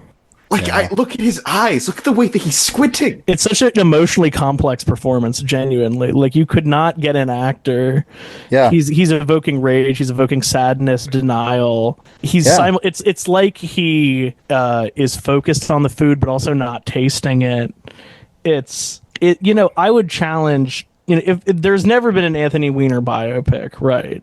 We could talk about who could play Anthony Weiner, right? Maybe Pedro Pascal. And I would challenge him. You would challenge Pedro Pascal to evoke the emotions that are being evoked in this. Now, I know, Alien, it wouldn't be Pedro Pascal. Really, honestly, Michael Cera or Jesse Eisenberg, I would say, would be the two ones. They would both crush this. They would do this very well. Jesse Eisenberg would destroy this role. Alien, I know that you're saying this partially as a joke. I'm saying this not joking. I'm not joking either. I'm saying it in a funny way, but it's also true. This movie should be used at Juilliard. There's so many amazing little bits, like after Andrew No has said that whole thing where he's reassuring Weiner that like he's going to do what he wants. And then we see that he like doesn't do what he tells him to do. And then while he's walking away, he puts a cigarette in his mouth and lights it while walking. It's such like it's such a New York like fixer move. Like we don't really get a lot of it. We see a lot of him in the documentary. He doesn't really talk a lot, but we see him that anytime where Weiner is out and about in New York. That's another New York Post headline right there. Weiner on the loose. Weiner on the loose. They don't really. I get the feeling that this is like his guy. That's like that this is the guy who's like hey, go do X, Y, and Z. He does it. In fact, like while he's smoking the cigarette, he's talking about how he's going to ruin Sydney Leather's life. Yeah, he does. I haven't heard from her since, so I'm not. In all fairness, I hadn't heard from her before. Yeah. So I might just be resetting her to 0 in all fairness, but yeah. So, like to be fair, also like I did try to look up some of these people, some of his staff after this. What did they do afterward? Nothing public facing. Interesting. Interesting. There's that one kid who says, "Yeah, my mom told me not to work for Anthony Weiner," and like, you have a smart mom. But then he says, smart mom. But to be fair, he's also smart where he says, "But what about Bill Clinton?" And she's, "Oh no, that's different. That's different situation. It's actually a very similar situation. Isn't it? It's very similar. It's actually really similar." Yeah, I don't know. I just think, look, fuck this guy. Look, here's the thing. There's a thing that when he's okay, can we say he's bad? The guy in the deli is bad. He's racist. The moment when he's interacting with Weiner and Weiner says, "Oh, you're perfect," and he said, "1, I haven't done the things that you did, and 2, I'm not running for office." If you contrast Weiner's arc with someone who actually like is dedicated to the game of politics, right? Like Barack Obama. Obama has been so disciplined, like, for decades, up until him becoming president, right? Like, he had some wild early years, but beyond that, beyond the fact that he allegedly had oral sex with a man in Gurnee, Illinois in 1999. We can't open that door. No, we can't. We're leaving that door closed. That will just be a whole another hour of this episode if we open that door. I'm sorry. That one's not even true. It's just funny to pretend I think it was a New Year's Eve or something like that. We the three of us were on a Discord call at one point. We talked about that for like 3 hours. I'm sorry. We talked into the night about that. But think about the discipline of a Barack Obama because that was just one crazy guy, in all fairness. Like that, I don't think that's true. But think of the discipline of a Barack Obama in comparison to Anthony Weiner, because that guy's right. Like, if you're a politician, you do have like different considerations to make. It's not as if Anthony Weiner's even past really came to bite him. It was really his present, right? Yeah. Like it's not as if it's something from a while ago. It's not like he waited like let's say he waits a decade to like re-enter politics again. That's probably enough time for that's what he's trying now. Yeah, it's not work. Like I don't think that he could have re-entered if it was just the first scandal, or maybe if he had just not run again and the second one came out and people were like, well, who cares, he's not even a politician anymore, right? Like, if this does open, because then it would have been perceived as being part of the same first scandal, right? But it was the fact that he made such a public effort to say that the scandal's over. I've shut that part. That like he had. I think it was a Vanity Fair. He did like an entire thing about like I'm a whole new person. He did a photo shoot with Huma and his David baby. Dobrik'ing it. And I wrote this down here, where during like when the initial the second scandal hits, he says, I'm surprised more things didn't come out sooner. Brother, what? He could have offered any of that information, is the thing. He could have gotten ahead of the story in so many ways. When he could have also just copped to it immediately and then stepped down and then just copped to everything and then been like, how many women were involved? And he gives an exact number and he says, I don't want to say their names, but it was like roughly this situation. Like, there's more stuff out there. He could have just copped to everything immediately. But he didn't. He gave the Justin Trudeau answer, right? The legendary Justin Trudeau answer when he had been caught for the 4th time doing blackface. When they asked, are there more pictures like this out there? And he said, I can't say for certain there weren't more occasions. Where, like, he did that thing where it's like, I'm not saying there are more, but I'm not. People hate that. People hate that shit because they know know. If you just say that, look, I was a stupid, which this is not even a good justification for blackface. This is not. It's we did over a period of like 10 years. The fact that you did blackface once, but 4 times that is publicly known of is insane. Over like a decade. No, it was so bad. If it was one time, it's like, look, I was a stupid kid. I didn't think about I didn't know the ramifications of this costume decision. The last one was like early 30s. I just want to say, if Weiner came out from the get-go of, hey, look, I'm not perfect. I made a lot of mistakes as a husband. It's this number of women.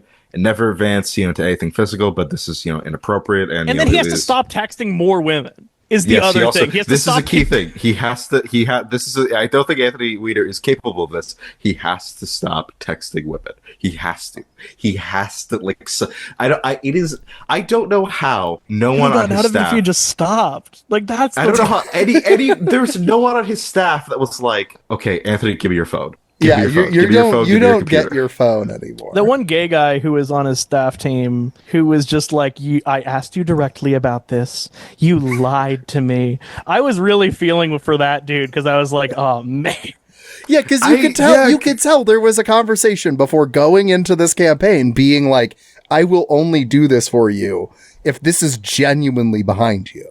Yeah. And Weiner emphatically said yes to him. You can for tell. a number of them, because it wasn't just him. It was other people on the senior staff that were just like that. Like that felt like in that meeting where he lied. yells at Huma Abedin in front of those people while apologizing for cheating on her. Do you remember the scene where like so fucked Huma up. What a Abedin is to do like to somebody. They're trying to like she's trying to help out with like getting money for the campaign, and it's on the phone, and it's either that or it's something where she is also on the phone talking to someone, and Weiner it stuck to me. Weiner like locks her in to like this side of to that side of the office to force her to stay on the phone with his he puts his legs up on the desk so that she can't she has to stay on the phone. She only lets it down when like the other person on the other line hangs up, because of course you're gonna hang up. Anthony Weiner is trying to tell you she's trying to do a Biden. He's like, I'm staying in the race. The other thing that drives me nuts is that on that The View appearance, which by the way, The View got a lot of flack for. If you look in their comments on any social media site, their viewer base is not happy about it. But The View heads know that Joy Behar was doing a classic Joy Behar maneuver, which is that she has someone on and gasses them up while reminding you why you hate them. That is a classic Joy move, is shitting on someone while talking about how much you love them to their face. In that interview, one of the things he says is like, look, I'm not Cuomo, I'm not Trump, I'm not denying these things happened. And it's like, yeah, but you can't, because you went to prison for it. You can't, no one would believe you. The FBI seized your laptop because of this. No one would believe you if you said that that's the difference. You don't have a choice. And when you did, you lied. And not just once. You kept lying. We're 4 separate controversies over a series of 5 years. You kept doing it. I think that I'm going to be pretty disheartened if Cuomo wins I don't know. Will I? Because it is New York City politics, which are uniquely corrupt and fucked up, even by the standards of the United States. That is a cesspit. We don't, no offense. there's nowhere else in this country that has corruption like New York. It's really are the most special city in the world. It's it's beautiful. It is truly what you can get accomplished when you have that empire state of mind. Imagine if in Boston, Mayor Wu was taking money from Azerbaijan. What kind of reaction that would get? It's so unique. I don't know. I mean, I don't even know. I think there are people who are going to try to spin it within the Democratic Party as being this means that Me Too is over, so that means that we can run Bill Clinton in 2028 or something, which isn't even going to happen, but they're going to pretend they think that might happen. Literally, they're going to just argue against Me Too just so that they can write an article where they pretend they're going to bring someone back who they're never going to bring back. This is one of the many reasons that please do not rank Andrew Cuomo when you vote. Please don't. That's a key. That's a key thing. That is a very key thing here. You cannot that brief New York election thing. We have ranked choice voting in the city, right? Do not vote for if you put Zoran anywhere in it, he's going to get a vote. Don't put Cuomo because he's going to get a vote. The argument that I'm seeing for Andrew Cuomo is this very weird combination of electability and race science of they're I love doing woke chronology. That's the Democrat. It's fascinating because the argument that I've seen from Cuomo voters, which is really the layers to it are really interesting when you unpack them, is well, black voters are going to vote for Andrew Cuomo regardless, so you have to vote for him, so they won't vote for Eric Adams, which is interesting because it's a supposedly anti-racist argument that presumes the listener is white. It also presumes that black people will in lockstep vote for Eric Adams as a block. As a block, which is It's like, well, it's a black guy, so they're going to vote for a black guy. It's like, all right, thanks. I don't know. That's Did this awesome. black guy take bribes from the Turkish government? And did Maybe he that also plays openly, is he openly working with the Trump administration? Is he like, there's a lot of reasons. Black voters might not like this specific. There's no fucking reason to vote for him. Also, did he also defund the New York public libraries? Right. Did he there are many issues with Adams before the Turkish thing. There were issues before the attempted blackmail.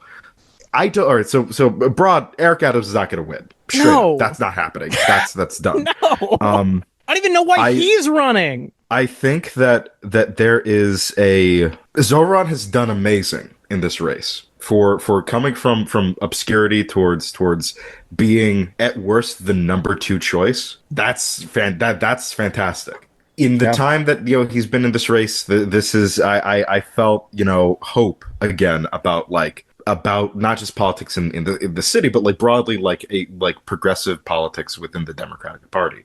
Despite the Democratic Party's best efforts to stop that from happening, I hope that he wins. And if you're able to, you should vote for him. You should rank him 1. Zoran Mamdani he would be a great mayor. I think that he would be a legitimate step in the right direction for New York politics and Democratic politics. Andrew Cuomo is someone who takes the credit of New York congressional state congressional Democrats, while also he is responsible for, despite the fact that the congressional Democrats have had a hold in New York state legislature, he kept working with the Republicans because he didn't want to follow through on any of the stuff that the Democrats were trying to push through. He did that gerrymandering shit. Yes, so that he has I can't do anything. The Republicans, they won't let me.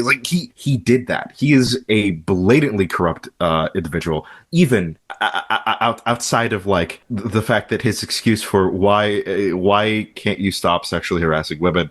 I'm Italian.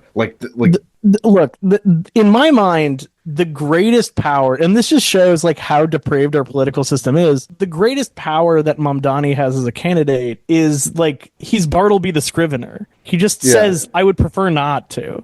That to all of this shit that no one really wants any of these guys to do. When they're asking what's your first foreign visit going to be as New York City mayor?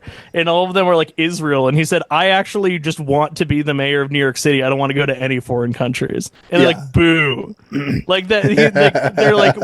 Andrew Cuomo. He's just being no, I'm not going to pretend I like Andrew Cuomo. Fuck him. Yeah. It's the thing that is the most power is that he's just saying shit that is obvious. His unwillingness to play the bullshit game of New York City specific politics where you need to pretend you're a fucking liaison to the Likud party, and that everybody who's obviously insane and corrupt isn't fucked up.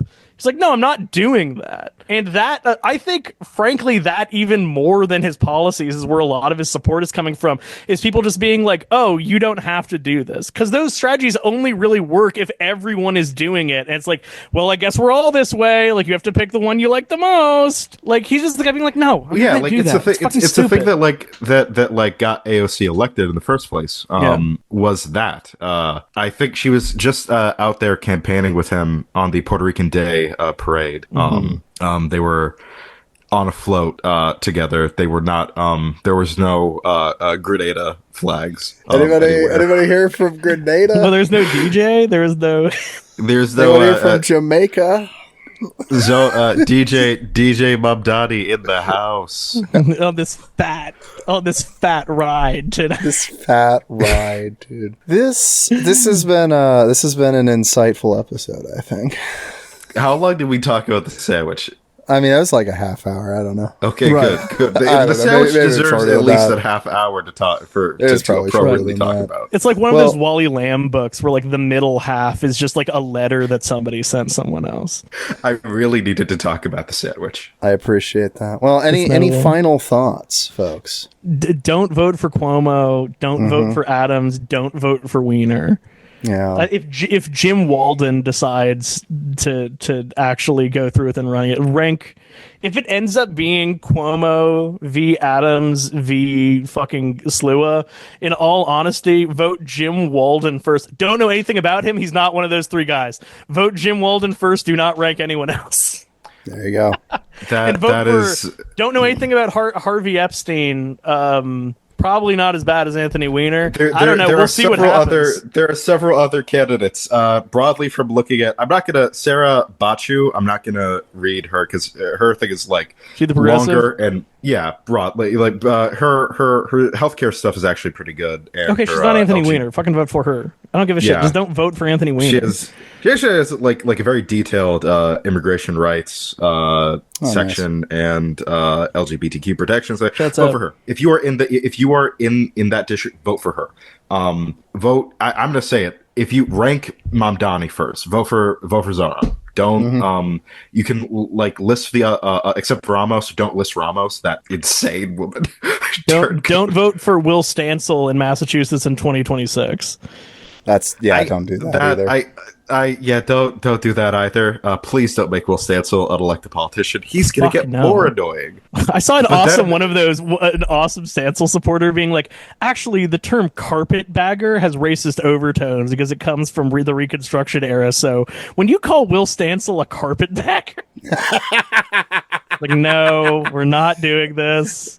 Sure, that's where it comes from, but it's a very convenient term for a guy showing up at a place that he's not from and then running for office. Okay, he's just a power-hungry con artist who's not from here.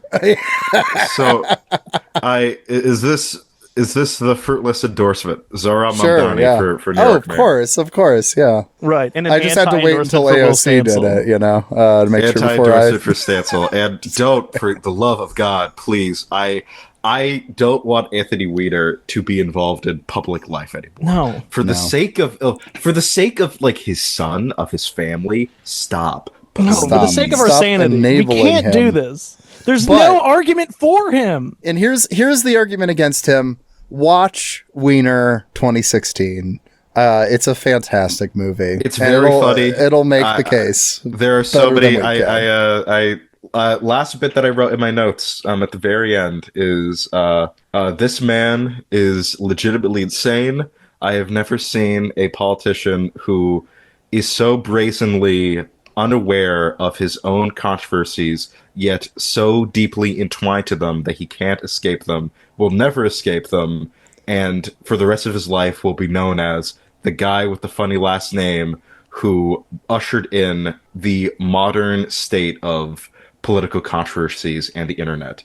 10 out of 10. I can't wait to watch. I can't wait to never watch this again. This was so painful. It's worth a rewatch, I will say. Well, yeah. I think that's final thoughts. Any other final thoughts? We good? We're done. Okay. Fuck this guy. Yeah. Final thought is the Iowa Cubs are the main AAA team here. So being a Cubs fan in Iowa is like very this is the one time I'm gonna have to give Massachusetts anything is we need to unite together. New York and Massachusetts have to unite together to bring civilization to the Midwest. We've got fucking teams. Iowa doesn't have a lot of main Iowa teams. FC. So you no, we don't have IOFC, but it's regional. You go to the stuff, but the Cubs are the team that has a relationship with Des Moines. So it's That's despite the fact that I will never You got to bring an expansion NHL team. And Wild is the team affiliated with Des Moines. Yeah. There's Iowa Wild. I don't know how the ranking thing works in that, but that's the team below. You need one. Minnesota Wild. You need one professional sports team. We do. I agree. I don't know what that is, like a top level professional sports team. We have college football and basketball and stuff, but right. You're like one layer above Friday Night Lights, people. You're like one layer above Odessa, Texas. Yeah. I don't know. You just We got the Cubs. We got Vikings. But here's the thing: you don't. Okay, never mind. Let's keep going. See ya. Good night. Good night. See ya. Hey, thank you so much for listening to today's episode. If you like what you heard, make sure to leave a review on Apple Podcasts. It helps out with the algorithm. No, seriously, actually leave that review, though. I know I say that every time, but you should do it. And if you really like the show, consider supporting the show on Patreon. And one of the benefits of supporting the show on Patreon is that you get your name read out at the end of every episode. So without further ado, here's the patrons. Avakai Brodagam, I drink corn syrup yum. I am once again Leo Zachary Dickinson, Philip Cozy, Vita Breva, Alex, Attention Francis, Caleb Butler, Derek Hale, Gavin Aronson, Josh Christensen, Kyle Gannis, Moss, Nathan Thiessen, please don't read my name out, I'm shy, Randy Sutton, regular sized horse, parentheses, small, Robert Eilman, Steven, aka Spike Stonehand, The Worst of All Possible Worlds, Vicky Sutton, Mitchell McKinley, and of course, Chris Barker. Thank you so much for listening to today's episode. Oh, I wish I were an Oscar Mayer wiener. That is what I truly like to be. 'Cause if I were an Oscar Mayer wiener, everyone would be in love with me.